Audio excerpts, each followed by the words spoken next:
Bismillahirrahmanirrahim. Assalamualaikum warahmatullahi wabarakatuh.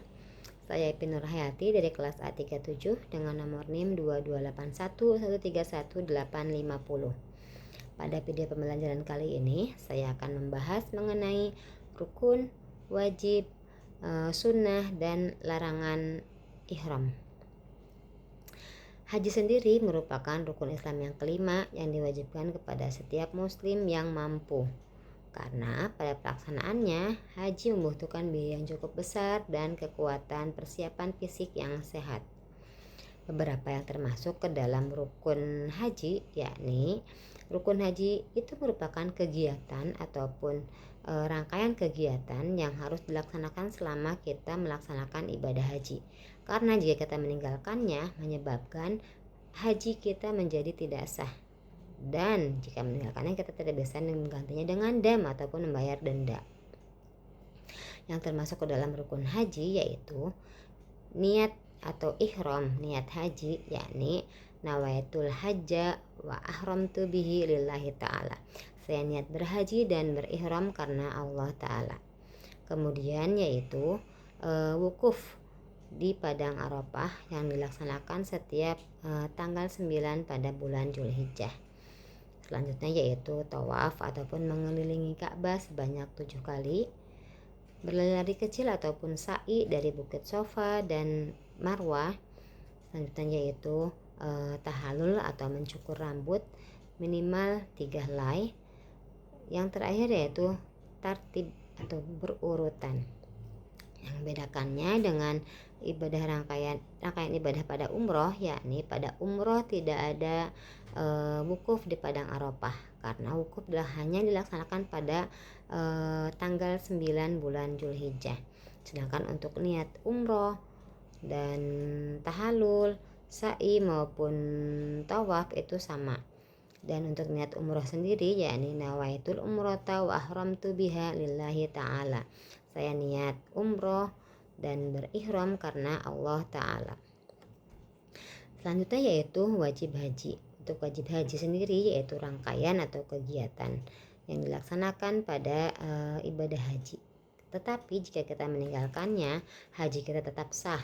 Namun kita diwajibkan untuk membayar denda atau dam sesuai dengan yang hal-hal yang kita tinggalkan tersebut. Yang termasuk ke dalam wajib haji yakni ihram atau niat haji dari mikot. Mikot sendiri untuk negara Indonesia, Malaysia ataupun Brunei Darussalam berada di kota Yalamlam. Dan kita sudah memakai pakaian ihram ketika di kapal dan melaksanakan niat dari mikot, yakni dari Yalamlam.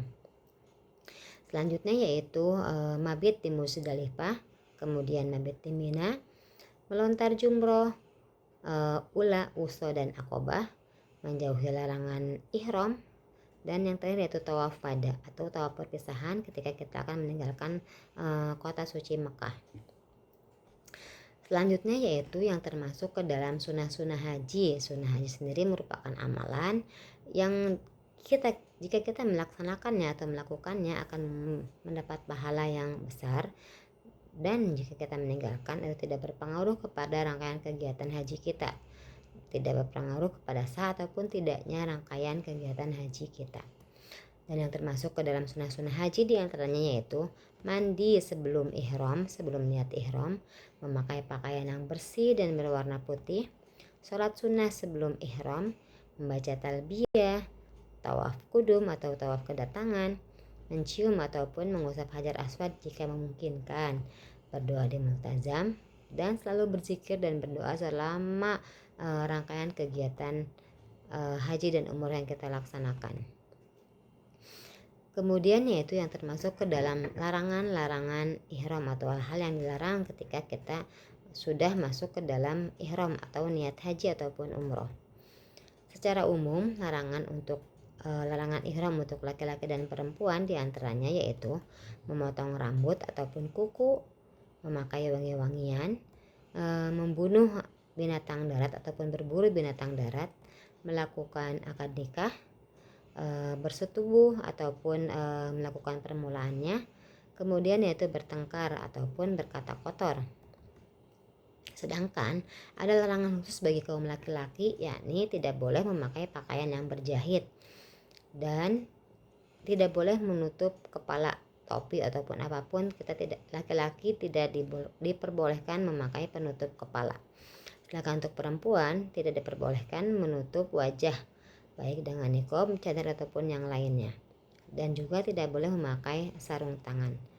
Demikian penjelasan dari saya mengenai rukun, wajib, sunnah dan larangan ihram. Mudah-mudahan ada manfaatnya. Mohon maaf apabila ada kesalahan. Wassalamualaikum warahmatullahi wabarakatuh.